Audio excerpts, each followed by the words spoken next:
Hey everyone, my name is Mark, and this is something I never thought I'd say out loud, or believe myself. For most of my life, I was an atheist. I thought Jesus was a myth, a story people told to comfort themselves. I dismissed faith as nonsense, and I was pretty vocal about it. But everything changed when I almost died. I had a sudden cardiac arrest. The next few minutes, I was clinically dead, and what I saw in those moments shattered every belief I had. I saw a man, not just any man, but a figure crowned in radiant, blinding light. He wasn't a myth or a story. He was real. He looked at me with a love so profound it cut through every doubt and fear I'd ever held.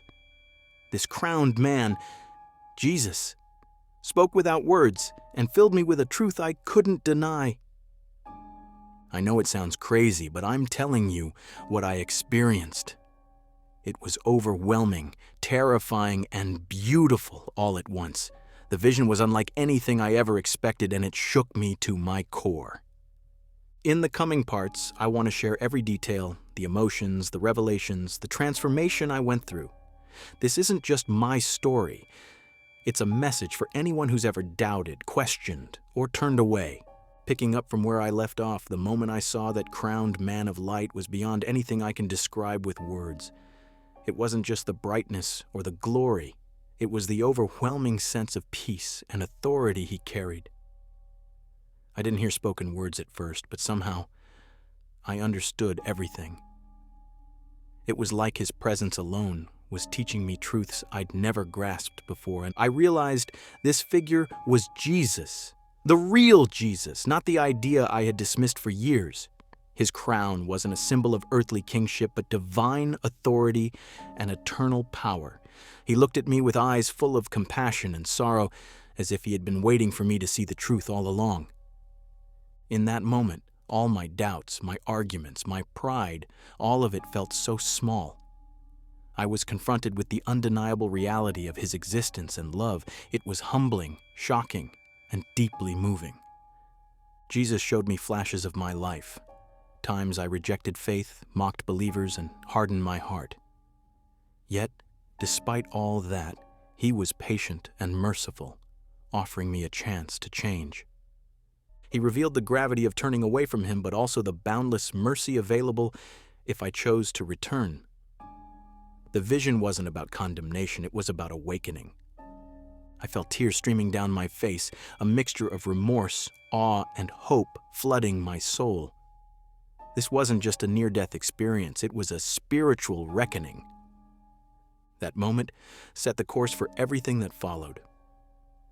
I knew I couldn't go back to my old beliefs or life. Something had changed irrevocably. As the vision unfolded, Jesus, the crowned man of light, showed me scenes beyond my life, revealing the spiritual realities behind what I'd long denied. I saw the world as it truly is. A battlefield between light and darkness, faith and deception. The darkness was fierce, working through lies, pride, and rejection of truth. But the light, Jesus' light, was powerful, unwavering, and full of love.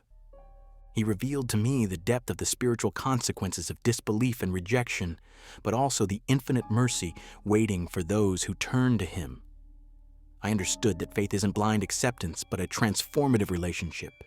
A journey from darkness into light. Jesus shared visions of souls lost in despair, caught in skepticism and isolation, but also those who found redemption through humility and surrender. It was a beautiful but sobering revelation. The stakes are eternal, but grace is always greater. I felt a call deep in my heart to share this message, not as condemnation, but as hope. To tell others that no matter how far they've turned away, Jesus waits with open arms, ready to welcome them home. This part of the vision was heavy but filled with purpose, showing me the urgent need for truth and love in a world filled with doubt. It was the beginning of my transformation from skeptic to believer, a journey that would change everything. The vision then shifted to a deeply personal revelation. Jesus showed me how my heart had been closed, hardened by years of disbelief and skepticism. He revealed moments where pride and fear had kept me from accepting him. I saw how this resistance created barriers, not just between me and God, but between me and others seeking truth. He gently but firmly showed me the pain caused by that separation. It wasn't punishment, it was the natural consequence of turning away from love. Yet, despite my stubbornness, Jesus never stopped reaching out. His light pierced through the darkness of my doubts, illuminating a path back. In that moment, I felt an overwhelming sense of forgiveness and mercy. Jesus invited me to lay down my pride and fears, to step into a new life defined by faith, hope, and love. It was both terrifying and liberating. I realized that this call wasn't just for me. It's for everyone struggling with doubt or disbelief. The invitation to come home is always open, no matter how far one has wandered. This part of the vision was a powerful lesson in grace, the unconditional love that transforms and heals. I left that moment changed, with a heart ready to embrace faith fully and walk a new path. After that intense personal revelation, the vision expanded again, showing me how Jesus' light reaches beyond individual hearts to touch entire communities and nations. I saw people from all walks of life, different races, cultures, and backgrounds drawn toward that radiant crowned man of light. It was a powerful depiction of spiritual awakening happening across the globe. Jesus told me that this awakening is a movement of mercy and grace, breaking down barriers of disbelief, fear, and division. He showed me how the light exposes lies and falsehoods that keep people trapped, giving them a chance to turn toward truth and freedom. I witnessed scenes of transformation, once hostile communities becoming places of peace, families healing deep wounds, and hearts opening to the love and forgiveness of Christ. Yet, Jesus also warned me that this journey isn't without struggle. The enemy pushes back fiercely, stirring doubt and division.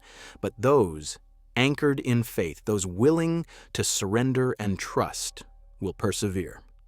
It was awe-inspiring and humbling to see the scope of God's work in the world and to realize that every faith journey contributes to this greater movement of redemption. This part of the vision strengthened my resolve to share what I had seen, not as a message of fear, but of hope and renewal.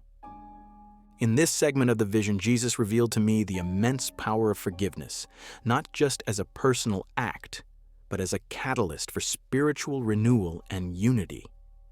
He showed me how forgiveness breaks chains of bitterness and resentment that divide families, communities, and even nations. He said, "Forgiveness is the foundation of my kingdom. Without it, the walls between hearts remain unbroken." I saw many souls weighed down by grudges and anger, unable to move forward or embrace the healing God offers. The vision portrayed forgiveness as a powerful weapon against darkness. It frees the forgiver and the forgiven, restoring relationships and opening the door for God's transformative work. Jesus encouraged me, and through me, everyone listening, to embrace forgiveness as a daily practice, a conscious choice that reflects His love and mercy. It was clear that forgiveness is not always easy, but it is essential for living in the freedom and peace God desires. This part of the vision inspired me to pray for a heart of forgiveness and to seek reconciliation in my own life and community. This part of the vision focused on the call to discipleship and living out one's faith boldly. Jesus showed me that belief alone is not enough. It requires action, courage, and a willingness to be a light in a dark world. And he said, "Faith without works is dead. You must walk in love, stand for truth, and serve others with humility." I saw believers stepping out despite fear and opposition, sharing their testimony and living authentically. Jesus reminded me that discipleship is a daily commitment, often challenging but richly rewarding. It means choosing God's way over the world's, forgiving enemies, and loving even when it's difficult. The vision inspired me to commit fully to this path, to be bold in sharing faith and compassionate in living it out. Jesus assured me that those who endure faithfully will be rewarded in His kingdom. This part was a powerful encouragement to live not just in belief, but in obedient love. The final part of the vision was filled with overwhelming hope and assurance. Jesus showed me a glorious light breaking through all darkness, symbolizing victory over every trial, doubt, and division. He said, "My kingdom endures forever. Those who hold fast to faith and love will overcome." I saw believers from every nation, background, and story united in peace and joy, a foretaste of heaven. The crowned man of light, the true Jesus, stood triumphant, his love shining brighter than any earthly conflict. Jesus called me and all who hear this to stand firm, be a light, and trust fully in his plan. This vision gave me peace, courage, and purpose. No matter the chaos around us, God's love and truth prevail. Thank you for listening to my story. May it inspire you to seek him, love boldly, and walk in faith.